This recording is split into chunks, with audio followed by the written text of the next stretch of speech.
Welcome to Van Tate's Sports Office, an in-depth look at the world of sports, featuring exclusive interviews with our KRQE News Sports Director, Van Tate, sponsored by Caesars Sportsbook at Route 66 Casino. Talking about some hoop dreams on Sports Office today. Well, this guy has been dreaming. He's been living his dream. Kenyon Aguino, former Volcano Vista star, current Montana Grizzly, going to be a star. You know, that's fair, right? Yes, sir. Yes, sir. You said, go ahead, bring it, huh? Yes, sir. Hey, man, so your whole career at Volcano Vista, just state championship after state championship. Never know what it's like to finish the year without a state championship. 3-time Gatorade New Mexico Player of the Year. What else? I mean, you did everything except, I don't know, did you make cookies for everybody at the game? I mean, you did everything else? Yes, sir. Yeah, definitely is a blessing. You know, I had a good 4 years. You know, everybody, all my supporting cast, you know, they helped me along the way. Super grateful for all of them, and just, you know, shout out Coach Brown. You know, always pushing. You know, he's ahead of it, ran everything. So, shout out all my teammates too, but just everybody supporting me. I mean, when you were starting that journey at Volcano, you didn't think like, yeah, we'll win state every year, and then I'll be the Gatorade New Mexico Player of the Year 3 times out of my whole high school career. Nah, definitely not. Definitely going in, you know, expecting to win, but, you know, it's just like, it was like never done before like that, like 4 in a row. So it was just always, but, you know, one after another, you just build confidence. You know, we worked super hard all those 4 years. So those summers were like, damn, you know, we could do it again. We could repeat. And then just that individual work, you know, you see your growth, and it's just great. Well, you guys actually did it where you was like, man, was it surreal? What was that like? It's surreal. That's the biggest thing. It's just like, you sit back and you're just like, in the moment you're super hyped, and then after you're just like, dang, like we really did it. And then, you know, you hear like the outside noise, like they haven't done this, they haven't done that, and you're like, geez, like we actually like did that. So it's just super surprising. Well, you had like in your whole career at Volcano, you guys only lost like 4 times or something like that, right? Yeah, we only lost 4 times. Yeah, that's nuts. That's 4 seasons, 4 losses. Yeah, it was crazy. It was crazy. Lost.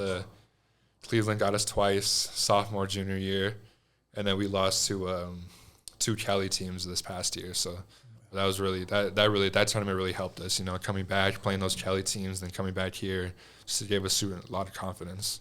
Okay, well, Montana, how you feel like you're fitting in with the Grizz, man?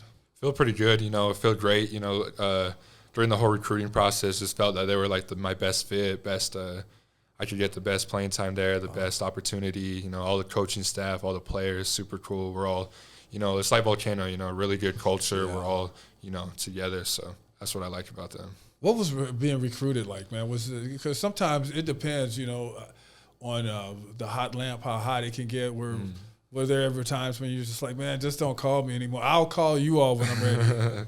Yeah, I mean, it was sometimes, it was like, it got to that a little, but then you like really sat back and like, this is what, like when you were a little kid, this is what you dreamed of, like this is what you wanted. So that was a lot of it for me, because it was just like, this is what I like always wanted. You know, super cool for my mom, you know, all my family to like get all those calls, get all those texts. So it was just it was like a dream come true, really living the dream. When did the dream start, man? How old were you when you first had a basketball in your hand? I was since a baby, you know. Since a baby, I'm like the youngest. I was the youngest growing up, like in my cousins and stuff. So, you know, they were always ahead of me, always trying to get me to play, you know, always taking those losses against them. But it was all good. But just growing up with that basketball in my hand, and then making that move to Albuquerque at a pretty young age, like 3rd grade, I think I was. And then that's when it started getting, you know, you see that there's like levels to it. So now where do you come from? Where'd you come from to Albuquerque? I lived in Espanola. So I lived there for first 3 years of your life, huh? First 14. 14? I thought you said when you were little. No, wait. 3rd grade. Okay, 3rd grade. 3rd grade. 3rd grade, I just played at AU here, but I still lived over there. So we were going back and forth, you know. So my mom, she was driving me, getting off of work, driving me back, driving us back to Espanola, getting home late. Putting miles in that car. Yeah. So and then 8th grade year, you know, we finally decided to fully move over here, so that's when we made the move. So man, that was huge for you. So definitely, you know, brought all the opportunity. You know, none of it would have happened if I didn't move. But you know, all the people that supported me. You know, my auntie was over here, my grandparents, you know, all my family. Coach Brown was a huge part of it. You know, really supported me, really looked after me. You know, all of his family. So it was huge. I bet your mom's grocery bill was just like insane. My kid, who played basketball, was he's only 6'2", and he was eating like somebody literally just didn't feed him at all. Yeah. Like with every meal, and it's just like, man, you hungry again? Every 2 hours. It was every 2 hours. Yeah, my mom would definitely say the same. She did a lot for me. She meal prep for me, so that was like the big grocery part. You know, she was meal prepping a lot. You know, and then again, like all the snacks, like you said, like just eating a lot instead of growing. But yeah, she definitely saved a little bit of money with me out of town this summer. So you got me by 6'7" you are, and I could feel myself growing when I actually was at New Mexico, you know, playing football, and like I would feel my legs hurt. I would be super sleepy where I could hardly stand up, and I'd be so hungry. Did you feel that growth spurt? Yeah, definitely. You know, always like you just feel like you need more energy. You need more stuff for more energy. Mom, more. She's for what? Yeah, she's freaking out. But it's crazy. Like when you're going through that, like how your body feels and what your body needs. Like it's crazy. When did you put the connection to like nutrition and how well you're going to play? Because not only do you need fuel, but you can't just have fuel. Oh, I need to eat, and you just eating like a bunch of junk food, like snacks, and you overeating all the chips that's on the rack, and then you washing it down with all the sodas. And you just fall out. You can't do that. Yeah, no, probably.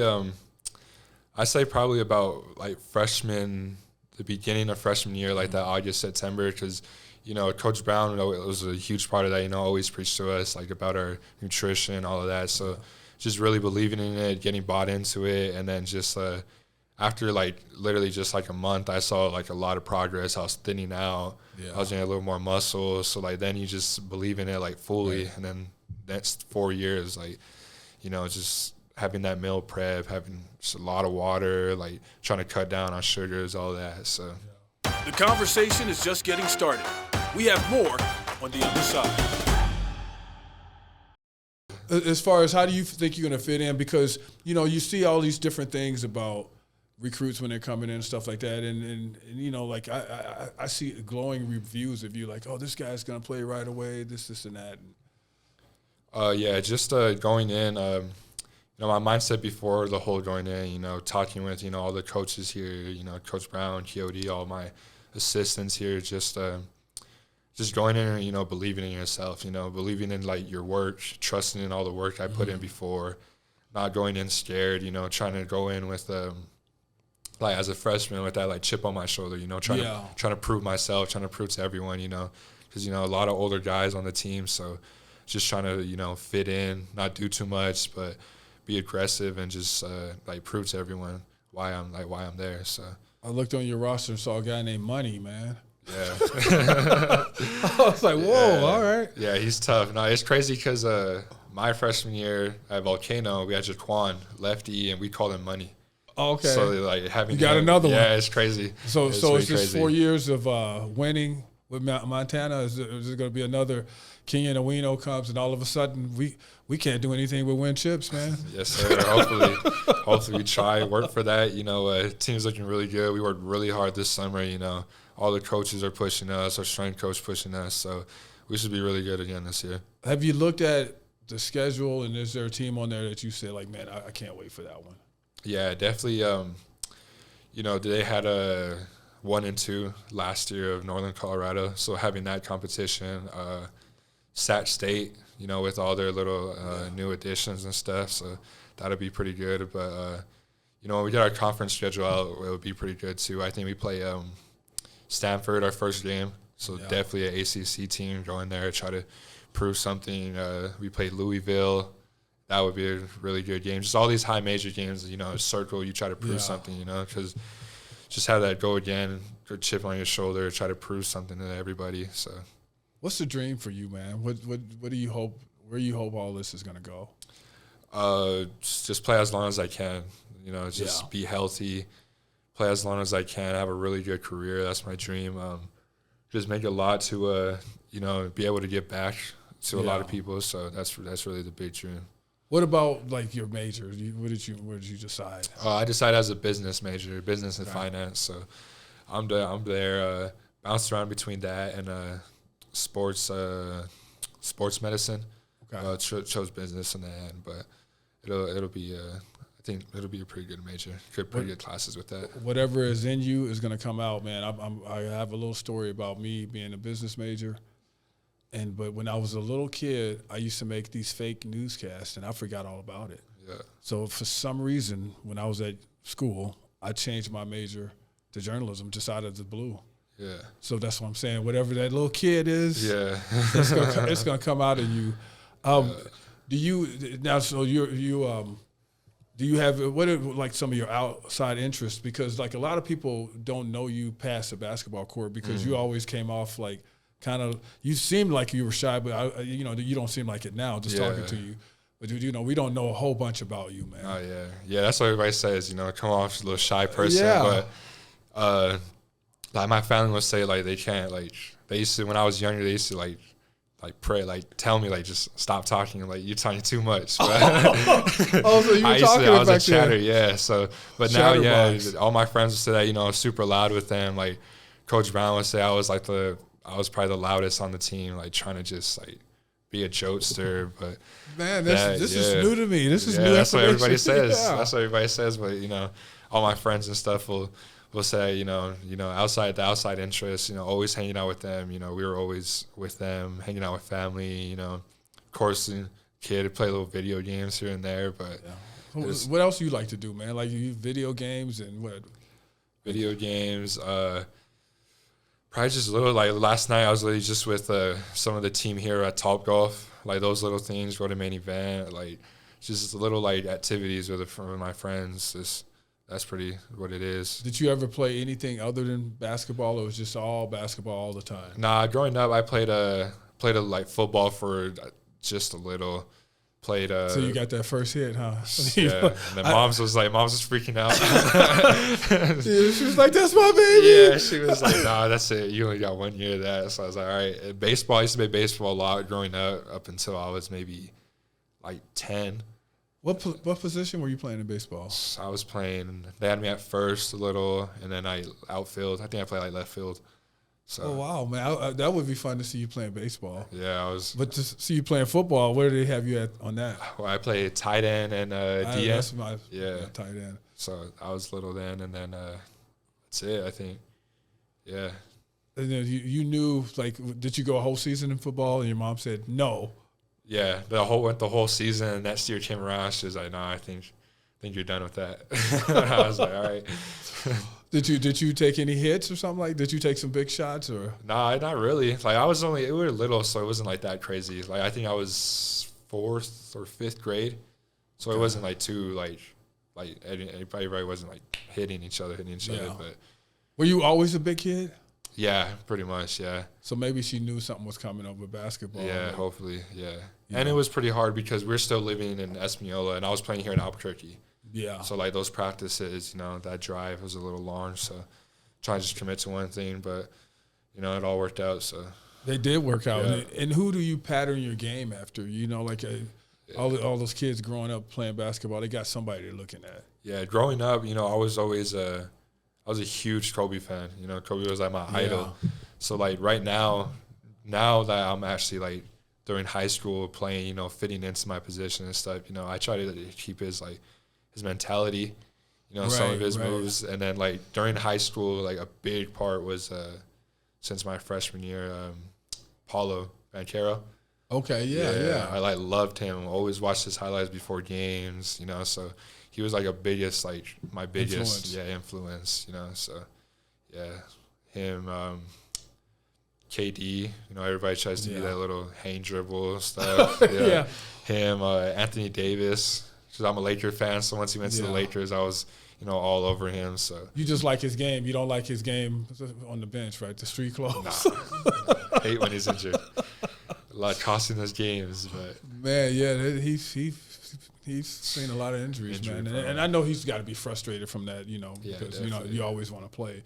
But how much did it help you to like be a guard at some, like you doing guard and forward, like your handles, you gave you some handles, huh? Yes, sir. Yeah, just a big thing to Coach Brown, for giving me that confidence, letting me, do that on the court, being able to do that, giving me the freedom to do that, and then all my teammates too having that trust in me, and he was always in there. Like my first 2 years, I was always in there with Coach Brown, always test, like come through the gym now, like always working on my handles. He would always sends a lot of videos like on Instagram, like little like workouts and stuff, or like how to like little things like swiping the arm, little things like that, little techniques. So just having that freedom and then getting more reps and practice and game and then just getting comfortable with it. So that really helped. Your head coach at Montana must be thrilled with the fact that you can handle the ball and he's got you listed as a forward. Yes, sir. Yep, definitely. Trying to show that he let me do a little with that this summer, so I was really happy with that. Just a really great coaching staff. Coach Travis is great. All the coaching staff. So it's been pretty good. It's been a pretty good summer up there. Stay with us. More conversation on the other side. We'll get back to the episode in a moment. Monica Wicki here, host of New Mexico Living. I wanted to let you know that this episode is sponsored by Route 66 Casino and Caesars Sportsbook. If you love sports and like having a little action on the game, Caesars Sportsbook is your go-to destination. For rewards and more info, go to Route66Casino.com. Now back to the episode. What would be a successful season for you as a freshman? Like you going into your first year of college and you've known so much success, which will serve you well on a collegiate level because that's all you know. So that's a different mindset right there to begin with. Yeah. For me, just impacting winning. I feel like that would be like a successful season. Like we, like being able to say like I was like a part of winning that game. Like whether it was hitting big shots or playing good defense or getting those rebounds, like just being able to impact the game and like at a high level would probably be a successful season for me. Have your teammates on Montana, have they noticed that you just come in like, I don't want to say it's like you could do something. You come in because that's all you know what I'm saying is that you're used to having all that success. Yeah. So you're going to be different. You're not going to be like somebody who was losing all the time, but they played well, but their team was losing. It's a different deal. Yeah, definitely. Having that, trying to bring that like calmness, trying to pass it on to everybody, be contagious with all that, all that winning culture and just trying to spread the culture and just like, even in practice when like my team, we're losing in a drill, trying to just stay, not panic, not blame, just stay calm and just play the game. So I feel like that'd be my biggest thing too. Like that'd be successful, being contagious to everybody else, good attitude, positiveness, and all that. Have they noticed? Yeah, definitely. Really good. That's what I really like about them too. Is they're not. No one's no negative energy or like, oh, I shouldn't listen to you. Like just a freshman. Yeah. Like they can all like listen to me. They all give me advice. Every little like. Coming in, they'd be like, oh, do this, do that. They're giving me little pointers. They're listening to me, like, in game, super high energy, super positive. So it's been good. So because that calmness, people can misunderstand that because I've had it happen to me. Like, I'm always even, and where people think you don't care. Yeah. Have you had that happen to you? Like, people think you don't care? And it's they're like, you're not talking, you're not this, like, you're not freaking out. Like, it's like, no, I care, but every time you freak out, that's when everything just goes downhill. Yeah, that's what. Yeah, so just practicing that, like learn that through high school. Just because I was blessed too to have like really good seniors, so they kind of passed that down when I was a freshman. Like Jaquan, Jaden, Oscar, all of them, like Caden, Tyler. Those seniors, Kieran. So just passing that down. Like the big thing, like when we played Las Cruces and, Jaquan went up, keeping that calm, hitting those free throws, like, you just trying to see it, like, no, not freaking out, like, just doesn't help. Yeah, it doesn't help it at all, nah. So. Your last game, the Brown brothers, getting after each other. What was that like, man, to have a coach and his brother coaching you guys, and you guys are playing for the big chip? Yeah, it's crazy, for them, yeah, it's just I had them here too. They've been on before. Really? Yeah, they were here together. It was fun, man. Yeah. It's just, it's just crazy. Like, really good for their family. Having two brothers like playing, but just the lead up to the game. Everybody's just purple out. Everybody's trying to see Fish get his first one. Everybody's trying to see Coach Brown get his fourth in a row. Like, it was just so like crazy, Was it tense? Yeah, definitely tense. The lead up, and then like we've known those guys for like I don't know how long. Yeah, so it's like going up against them again, and it was just like a surreal moment. Did you have a big pregame meal? Yeah. Tell me you went and you just pigged out, man, and you you could barely move when you got on the court. I know. Pre-game meal, get a little grass burger every game. Is that your go-to? Yeah, that's my go-to. So you gonna still keep that tradition? Nah, I don't think they got grass burger in Montana, but maybe I'll pick up a little burger spot there. But that was a little pre-game meal. So beef is it's what's for dinner when you're playing basketball. Yep. Does it have to be a certain kind of burger, or just a grass burger? Do you get extra stuff on it? Do you get it the same way every time? Every time. It's I don't know if you've ever been there. It's called Grass Burger. Yeah, bacon cheddar burger with guacamole. There you have it, man. Kenyon Aguino talking about not only his basketball career, but his pregame ritual, eating that burger. Yep. Hey, Kenyon, thanks so much, man. Yes, sir. Nothing but blessings to you as you chart out your collegiate career. We just wish the best for you. Yes, sir. Thank you for having me. Yep. All right, there you go. We will see you next time. Fernando Perez behind the controls. Almost left him out. We'll see you next time.